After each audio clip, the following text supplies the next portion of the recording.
በሃይማኖት በባህል በምን እየተባሉ የሚሄዱና ሰበር የማዳቀልን ጉዳይ ብዙ ጊዜ አንስተን አውቃለሁ። የቦርደር ጉዳይ አለ፣ እሱን ትራክ አላደረግንም። የከረንሲ የምንዛሬ ለውጥ አለ፣ በሱ ሌላ ቅኝ ግዛት፣ በቴክኖሎጂ አለ ሌላ ነው። በዲሞክራሲ በህግ በሆነ ነገር እየተባለ የተጠመደ ሌላ ወጥመድ አለ። ከዛ በማዳቀል ዘር ማግኘት እንዳንችል በዘላቂነት ሀገራትን ለብዝበዛ ጋልጦ ይዞ መቀጠልን የሚጠቀሙበት አለ። ምን ያህል ሰው ትኩረት እንደሚሰው እኔ ጦርነቱ ይሄ አይደለም፣ ለእኔ ይሄ ጦርነት አይደለም። ወያኔ እንደውም የቆየው በእኛ አብሮ አለመሆንና በእኛ አስተዋዮች ባለመሆን፣ በቤታችን አብረን ባለመዋደዳችን፣ ጥሩ ነገር ባለመውደዳችን፣ ለሚወደድና ለሚከበር ነገር ዋጋ ሰጠን ባለመስራታችን፣ ዛሬም አደናጋሪዎቻችን፣ ውሸታሞች፣ ባንዳዊ ጠላቶችና የሚያከስር ነገር ላይ የተሰባሰቡ ሰዎች በኢትዮጵያ ውስጥ ብዙ ዋጋ እንዲያወጡ አድርገን በሰጠነው ነገር ነው እየተበላን ያለ ነው እንጂ መስራት የሚገባንን ብንሰራ ህወሓት ሰሜን ዕዝን እንዳደረገ በዛ በ3 ጊዜ ወረራ ይቀበር ነበር፣ ይረሳ ነበር።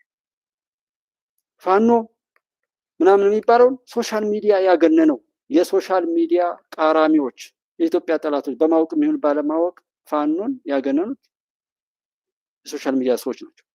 ይህንን ምንጊዜም የምክደው ነገር ስላልሆነ ፋኖ የሚባል ነገር አልተፈጠረም።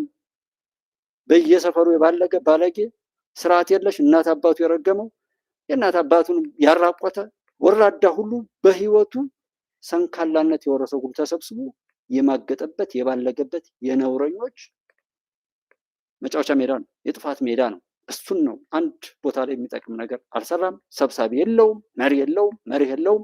ማንም የሚጋልበው ነው። አድማጭ ተመልካቹ ልክ እንደዛው የሚጋለብ የሚረገጥ እንጂ ሲምባና በህዝብ ላይ መከራ የቆየው ግን በየሶሻል ሚዲያው ሰበር ምናምን እያለ ተሰባብሮ የሚቀር ብዙ ድኩማን አለ።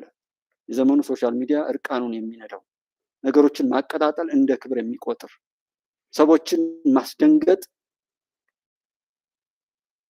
እንደ አዋቂነት የሚቆጥር ግን አንድ እኮ ኮንተንት ክሬት ከቦታው ላይ ከወዶ የሆነ ነገር አያጣራም። ኖርማል ስልክ እንኳን አይደውልም። እንደዛ የሆነው በፋኖ ስም ያ ህዝብ ላይ መከራው በዘላቂነት እንዲቀጥል ትንሽ ትልቁ ያቦካውና የጋገረው የጥፋት እንጀራ የቀጠለበት ነው እንጂ ፋኖ የሚባል ሲጀመር የለም። ይሄ ሌባ ቡድን ነው። የማንም ቅርምራም ኢትዮጵያ ውስጥ የቀረውን የጥፋት ቅሪት ሁሉ ለእዛ ክልል ላይ ለመጨረስ የመጣ ሁሉ ያቦካው ነው። እሱም በተግባር ያየንበት ነው። አሁንም ከየቦታው ላይ እየሄደ ሲለጠፍ የምታዩት እንጂ አንድ ቦታ ላይ ራሱ ሆኖ የሚታይ ቡድን ሰብሳቢ ያለው ባለቤት ያለው አይደለም። እናት አባቱን የማያውቅ የወራዶች የጭንጋፎች ከውጭ እስከ ውስጥ ያሉ በፋኖ ስም የሚጠሩ ሰዎች ጭንጋፎች፣ ወራዶች፣ ነውረኞች፣ እናት አባት የረገማቸው ባጭር ያስቀራቸው የተባሉ ሰዎች ተሰብስበው ያቦኩት የጋገሩት እንጀራ። የኔ ድምዳሜ የሚቀየር ነገር የለውም። በኢትዮጵያ ውስጥ ብዙ ዋጋ ያስከፈሏት መሪዎች እንደው እነሱ ባለዘመን ከሚሉት ነው የወጣው። አሁን ደግሞ ለአማራው ተራምስተው ለዘመነ ተራምስተው በቃ በኢትዮጵያ ውስጥ ብዙ ዋጋ ያስከፈሏት መሪዎች እንደው እነሱ ባለዘመን ከሚሉት ነው። በተራ ዛሬም እንደ ተረኛ የሚያዩ ሰዎች አሉ። አንዳንድ ዛሬ ባወራው ከጥቅሙ ይልቅ ጉዳቱ ብየምተዋቸዋል። እንደው ተረኛ የሚያሰኛቸው አንዳንድ ጥቂት ግለሰቦች አሉ ከተለያየ የኢትዮጵያ ጫፍ ላይ ማያቸው ማለት ነው።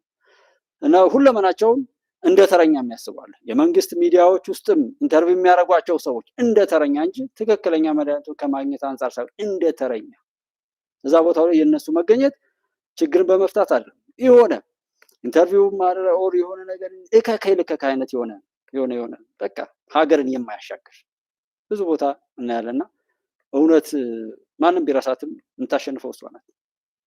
እና ዳንኪራው ኦሩ ጭፈራው ይቀጥል። ሁሉም ጭብጨባው ሁሉ ነገር ላይ ይውልኝ ነው። ዛሬ እንኳን ይውልኝ እንደው ትንሽ አይደብርም? ብዙ አሁንም ሰው መከራውን እያቆየው እንደሆነ ለመግለጥ ነው ይሄንን ወደዚህ የመጣሁት። ሁሉም ቆሻሻን ተጸይፎ እንዲወገድ እየሰራ እንዳልሆነ አይሹር። ሁሉም ባቅሙ አሁንም ብዙ ቦታ ላይ ሁሉም ባቅሙ መጣመም ሸኔ የህወሓት ተወካይ ነው። ስለዚህ ወለጋ ያለውን ሸኔ ለመምታት ከአማራ እንዳይገል ከተፈለገ መቀሌ ያለው ትግራይ ህወሓት መጥፋት አለበት። ሸኔ የህወሓት ተወካይ ነው። ስለዚህ ወለጋ ያለውን ሸኔ ለመምታት ከአማራ እንዳይገል ከተፈለገ መቀሌ ያለው ትግራይ ህወሓት መጥፋት አለበት። ሸኔ የህወሓት ተመስገን ሻንቆ ሀሊማ ሳሊማን ኑሩ አብዱ እንዴት ናችሁ? 3 ሰው ጽፎልኛል። ያው እኛ የተሰጠንን የህዝብ ኃላፊነት ማገልገል ሲገባን መስራት ሲገባን በወንበራችን ምክንያት ገዝተን ወንበራችን ለማጽናት የምንሸጠው ነገር በከፍተኛ ደረጃ ተቋም ግንባታና ሀገር ግንባታ ላይ አደጋ ያስከትላል። ለምሳሌ ኮራፕሽን አደገኛ ነገር ነው፣ ነቀርሳ ነው፣ ጥፋት ነው፣ መታረም አለበት ስንል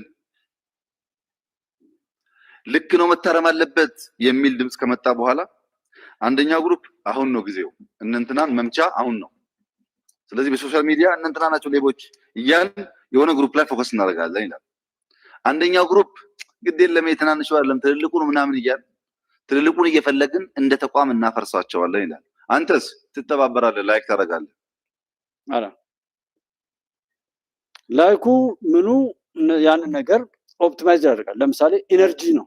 አሁን እዚህ ሚዲያ ገንዘብ ለማግኘት በሶሻል ሚዲያው ላይ ራን ለማድረግ የተለያዩ ስራዎችን ለማቅረብ ገንዘብ ሳፖርት ማድረግ ነው። ገንዘብ ሳፖርት አለማድረግ ሚዲያውን ማጥፋት ነው። አሁን ትልቁ ፓወር ገንዘብ ነው። ገንዘብ የሌለው ምንም ነገር ማድረግ አይችልም። ኢቭን ኢፍ ኢንተርኔት ስንት እንደሚፈጅ ስለምታውቁት ማለት ነው። ስለዚህ አንደኛው ገንዘብ ነው። ዩቲዩብ ራሱ ፕሮሞት ያደርገዋል፣ ቻናሉ ይታወቃል፣ ለብዙ ሰዎች እንዲደርስ ያደርጋል። እሱ ራሱ ፕሮሞሽን የሚሰራ ከሆነ ገንዘብ ከከፈላችሁት ብዙ ነገር ይሰራል ማለት ነው። ወይም ገንዘብ ለሌላቸውን ሰዎች ይደብቃል እንደማለት ነው። ሌላው ላይክ፣ ሼር፣ ሳብስክራይብ ምናምን ነገር ኮመንት መጻፍ አንድ ሀሳብንም ከመግለጽ ጀምሮ እንደ ኢነርጂ ይጠቀማል። ቻናሉ ወደፊት ለማለት እንደ ኢነርጂ ለዋልንበት ነገር ግብይታችንን ትርፋችንን ማስላት ማለት ለኔ እሱ ነው። ለዋልንበት ነገር ለምሳሌ ስለ ሼም የሚያወራው ነገር መጥፎ ከሆነ እና ያንን ነገር እንዳይሰራጭ የምንችለው ላይክ ባለማድረግ፣ ሳብስክራይብ ባለማየት፣ ኮመንት ባለመጻፍ ያንን ክፉ ነገር ተከላክለን ከሆነ ጥሩ ለሀገር ጥቅም ሰርተናል። ለዛ ሀገር ዋጋ ትከፍለናለች። ወር ፈጣሪ ነገ በሆነ ስራ ላይ ይከፈለናል። ጥሩ ነገር እየተናገረ ስለሺ እሱን ነገር ለሚገባው አድርሰን ሰውን ለማስተማሪያነት ካልተጠቀምነው ደግሞ አሁንም ያስፋፋነው ነገር ለኛ ፍሬውን ይዞ ይመጣል ማለት ነው። ላይክ ይሄንን በሁሉም ቦታ ላይ መዝኖ አስቦ ማድረግ ሳስቦ ተሳስቶ ምናምን መብት ነው፣ ችግር የለውም። ግን ሆን ብሎ ደሞ እሱን ነው ላይክ ማድረገው ደሞ እሱን ነው እንትን ምለው ደሞ ለሱ ነው ምናምን እንኳን ገንዘብ መስጠት እኔ ሶሻል ሚዲያ ባይመጣ ክፎች የሰውን እንትን ምናምን በወፍጮ እያስፈጩ ያቀርቡልን ነበር ሁሉ እላለሁ። ምክንያቱም እንዲሁም በአማራ ከፋይ ዩቲዩብ በሚከፍላቸው የሆነ ነገር ለኢንተርኔትም ሆነ ለሆነ ነገር እንደይተው ደግሞ ከደ እንደዛ ስለሚሆን በዛ ሰው ሁሉ ገብቶ ያገኘውን ነገር ለመናገር ሞከረን። ግን ሰው አዘጋጅተን ቀጥረን መንግስት የራሱን ፕሮፓጋንዳ የሚነዛበት የራሱ ሚዲያ ሲፈጥር ህዝብ ግን የራሱ ድምጽ ሊሆን የሚችል ነገር እንዴት ነበር እንትን የሚለው? ጉዳያችን ኢትዮጵያ ናት። እችም አብዛኛው የኔ ከ50 ሲደመር 1 በሚለው በጠቅላላ ከኢትዮጵያ በላይ ውጭ ያለው ያው አነስተኛ ቁጥር ያለው ሚዲያ ቢሆንም ግን አብዛኛው ውጭ ላይ የሚኖሩት ወንድሞች እንደሚያዩት ነው የሚያሳየኝ ዩቲዩብ። እዛ ያላችሁት ወንድሞች ኢትዮጵያ ናት ጉዳያችን። ኢትዮጵያ እንድትሻገር ነው ወያየን ያለው ጠኝነት የምነግራችሁ። ዛሬ ይሄ ልጅ ብቻውን ያለው አብይ አህመድ ላይ ብቻውን ማለት ይገባቸዋል። እኔ የማወራበት ቋንቋ እዚህ ሰውኛ ቋንቋ አለ፣ ግን ያሸንፋል። የያዘው ነገር ከተሳሳተ ብቻ እንጂ እውነትን ይዞ እስካሁን ከመጣበት አይበልጥም። ሁሉ ነገር ብዙ ነው ሄዷል እና ከሳሪዎች ነን አትራፊዎች። ብልጽግና ውስጥ ኢንስቲትዩሽናል ኮራፕሽን የለም። ፔሪድ። ቢኖርማ ኖሮ ይሄ ሁሉ የምናየውን እንቅስቃሴ ማድረግ አንችልም ነበር። ሌብነት አለ? አዎ። ፒቲም ቢሆን መታረም አለበት? አዎ መታረም አለበት። ህዝብ ያስመራ ያስለቅሳል። አደገኛ ነገር ነው ሌብነት። ህዝብ የሚያስመርረው መታወቂያ ላውጣ፣ መንጃ ፈቃድ ላውጣ፣ የሆነ ነገር ላውጣ፣ ለእያንዳንዷ ጉዳይ ስሙኒ መልቀም ነው። ከፍ ሲልሳ ሀብታም ይሆንና እኔ የምፈልገው የቦሌውን ነው፣ እኔ የምፈልገው ሳር ቤቱን ነው ለሚል ሀብታም ከመሬት ጋር ተያይዞ የሚሸቀጥ ሸቀጥ አለ። ሶስተኛው ኮንትራት ኮንትራት የሚሸጡ የሚገዙ ግለሰቦች ምናልባትም ጥቂት ቡድኖች በጋራ ሆኖ የሚያጨረብሩት ሌብነት አለ። ይሄ የፖለቲካ ልሂቃን የቢዝነስ ልሂቅና የዓለም አቀፍ ልሂቅ ሚናቸውን አውቀን ምሁሩ በሚሸጥበት ልክ ዳሜጁን ቀንሰን ባለሀብቱ በተለይ ከፖለቲካ አመራሩ ተነጥሎ ፖለቲካ አመራሩ ሊብሬትድ ነፃ ሆኖ በባለሀብት ኪስ ውስጥ የማይገባ ሆኖ ካስቀመጥነውና የጀመርነው ሪፎርም ካስቀጠል የሚጠረጥሩ ሰዎች ከሚገምቱት ስፒድ በላይ ኢትዮጵያ ብልጽግና ማረጋገጥ ትችላለች። ይሄ ከንክኗቸው ሌሎች እዚህ ሰውዬ ጋር ጥላቻ እንትን ሲለው አብሮት ካለ ሰው ጋራ መስማማት የማይችል እዚህ ጋር ይንጠለጠልና አለበት ቦታ ላይ መብራት ቢጠፋ ውሃ ቢበላሽበት ያንን እየተረገጠው መብቱን በገንዘብ እየገዛ ትንፍሽ የማይለው ተደብቆ ስለተናገረ ብቻ የማይደረስበት መስሎት መከራ ወደ ቤቱ ሲአግዝ ይውላል። በሚያሸንፍበት በሚጠቀምበት ቢያወራ ቢናገር ችግሩን በአግባቡ ቢተነትን እውቀት ይሆናል፣ ጥቅም ይሆናል።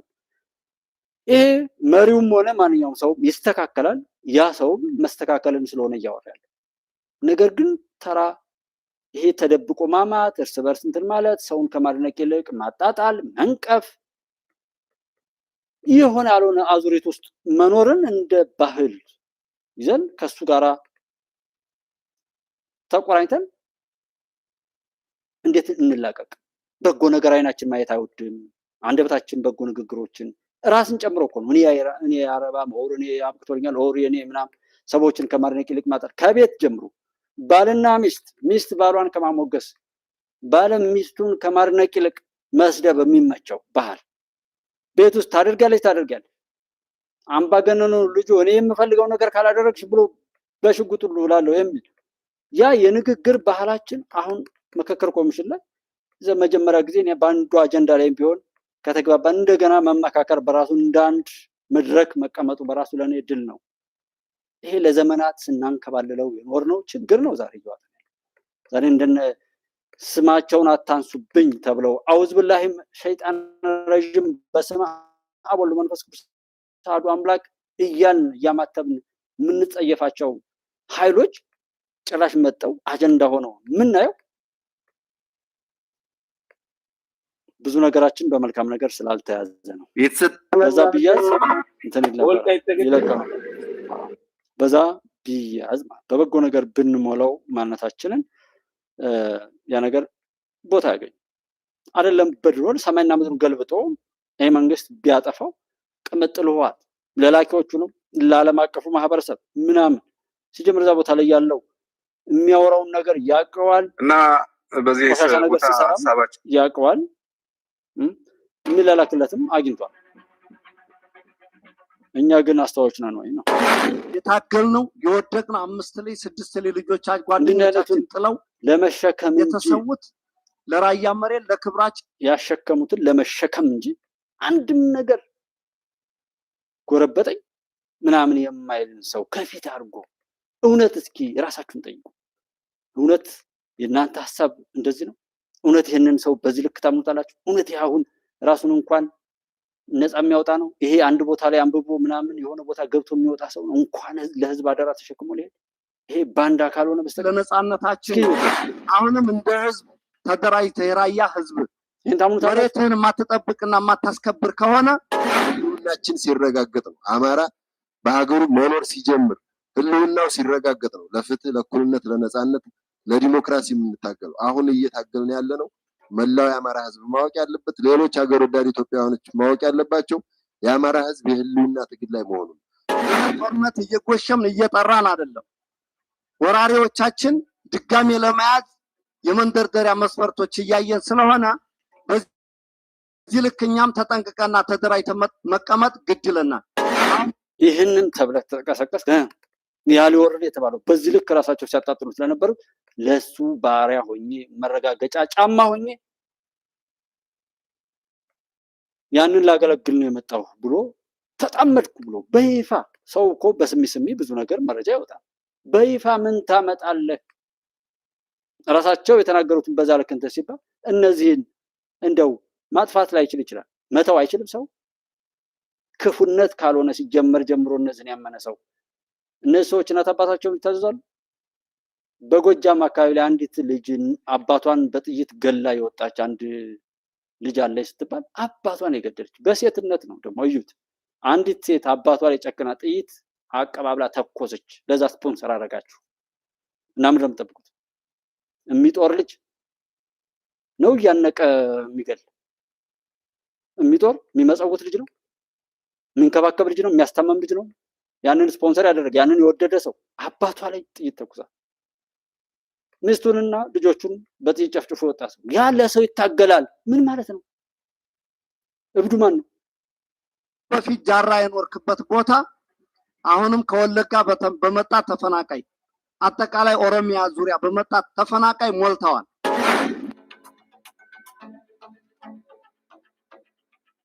እሺ አመሰግናለሁ። ዋርካው ምሬ ወዳጆ የምስራቅ አማራ ፋኖ ዋና አዛዥ የአማራ አንድነት ምክር ቤት ምክትል አዛዥ።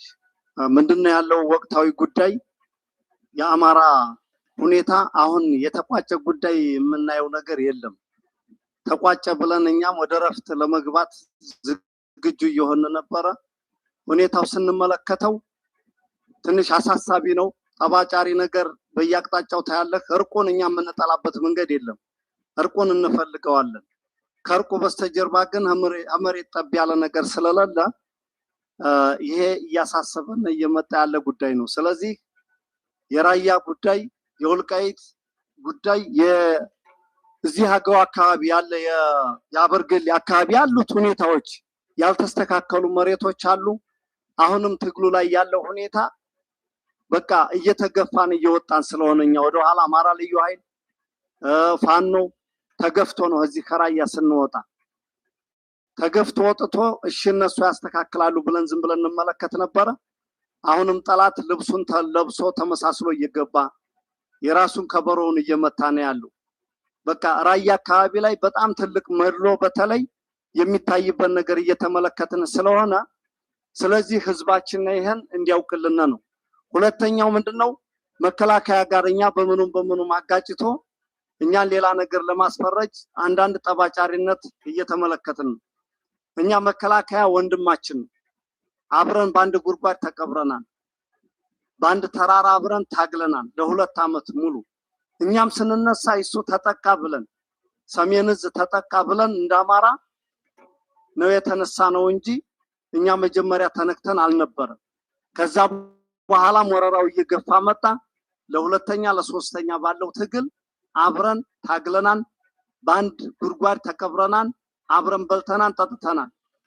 በደንብ ሆኖ አገራችንን እንዴት እንደወደቀልንን ማንኛው ብሔር ብሔረሰቦች የሀገር መከላከያ ሰራዊት እንዴት እንደረገፈልን አይተናል። ከኛ ጋር ግን አሁን ያ የወደቀበትን ያክል ስነ ምግባሩ ጥሩ እየሄደ ነው ወይ ስትል አይደለም። በቃ እየሄደ ስላልሆነ ስለዚህ እኛ መከላከያ እናከብራለን። ጠባጫሪነት ግን የሱን ልብስ ለብሶ በሱ ስም የሚነግድ ወይም ፖለቲከኞች አጋጭተው ነገኛን መከላከያ እንዲህ አደረጉ ብሎ ለማስፈረጅ አንዳንድ ስራ እየሰራብን ስለሆነ ይሄን ህዝባችን አበክሮ እንዲያውቅልን እንፈልጋለን። ታዲያ ለህዝባችን ይሄ እንደዚህ ነው ካሉ ተመልሰው ገብተው ከዛም በኋላ ለህዋት ተላላኪ ነው እነሱ ራሳቸውን ያስከብሯለን ያሉትን ማን ጠለፋቸው? እንዴት ተጠለፉ? ለምን ራሳቸውን አልጠበቁም?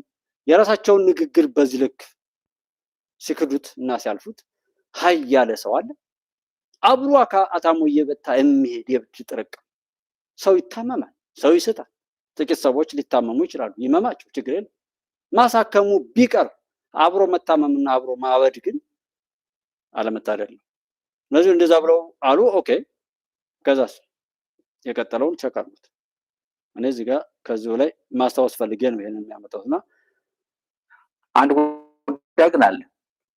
ለምሳሌ ዛሬ ኤስ-30 የሚባለው አዲሱ አውሮፕላን ነው የተባለው ፓኪስታን ገዝታው ፓኪስታን ሸጣ እንደገና ፓኪስታን መልሰው ኢትዮጵያ የገዛችው ከራሻ ነው ከምናምን የገዛችው የተባለው ኤስ-30 የሚባለው በጣም ከሩቅ ነው፣ በጣም ከሩቅ ነው፣ በፍርሃትም ጭምር ነው እና ቦይንግ 37 ላይ አብሮ ነው የመጡት ወደ ትግራይ።